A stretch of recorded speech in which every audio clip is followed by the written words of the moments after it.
Eugène, Den Haag. We zitten hier. Gisteren en vandaag was Den Haag in dialoog. We zijn hier samen. We hebben zelf ook meegedaan in het Antillenhuis. Vandaag is de afsluiting. Vertel ons, hoe waren de resultaten? Allereerst bij het Antillenhuis, waar wij samen aan tafel zaten, hebben we een hele enthousiaste groep meegemaakt. Mensen die met verschillende achtergronden aan tafel waren verschenen en toch heel veel erkenning hebben gevoeld en ook hebben geuit. Dat was hartverwarmend, vond ik. En iedereen, zonder uitzondering, sprak de wens aan het eind om dit vaker te doen. Vaker bij elkaar te komen en in rust, in dialoog te gaan, in rust samen te zoeken naar wat ons bindt en wat de verschillen zijn. Dus dat deed me ontzettend veel goed. Ik heb vandaag begrepen dat er dialoogbijeenkomsten zijn geweest aan 40 tafels in Den Haag. En voor een eerste keer is dat best mooi. Dat is zo ongeveer 300 mensen die actief aan een tafel hebben deelgenomen. En daarnaast 100 dialoogbegeleiders en organisatoren.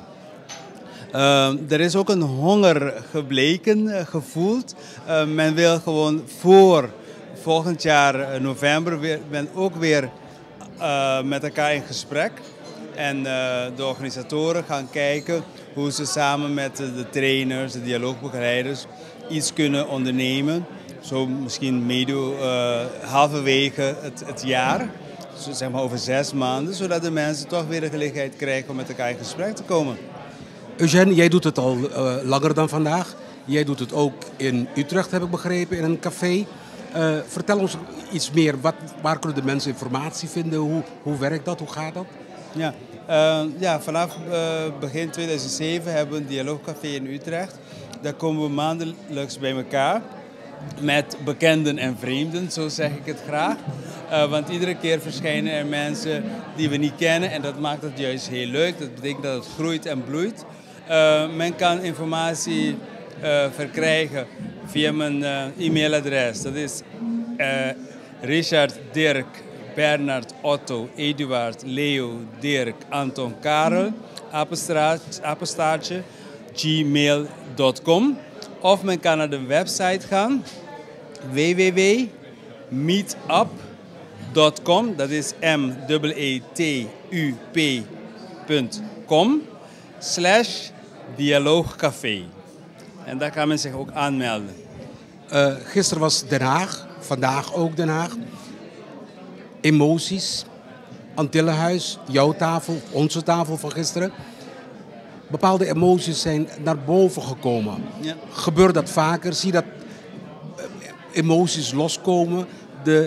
Laten we het zo noemen, de blanke Nederlander is vaak behoudender wat zijn emoties betreft. Gebeurt ook dat emoties loskomen aan die tafels? Jazeker, want de kracht van de dialoog is dat je juist door samen op reis te gaan en zoeken naar betekenissen die je geeft vanuit je ervaring, betekent dat er mensen vanuit 3 bronnen putten. Namelijk uit hun hart, ze putten uit hun ziel en ze putten uit hun hoofd, uit hun brein.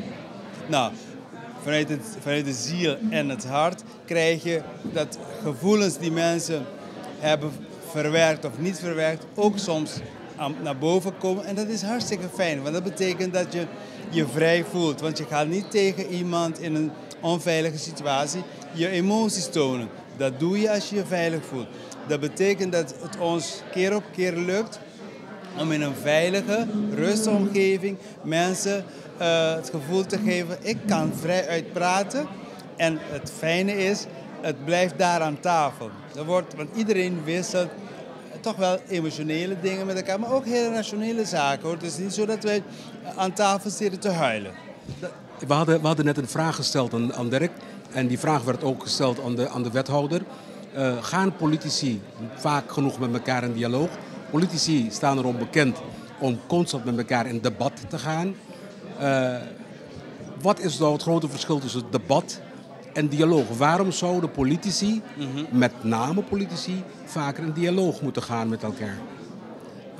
Ja, een dialoog kenmerkt zich doordat we samen op reis gaan, samen gaan onderzoeken wat onze ervaringen zijn. En iedereen heeft ervaringen.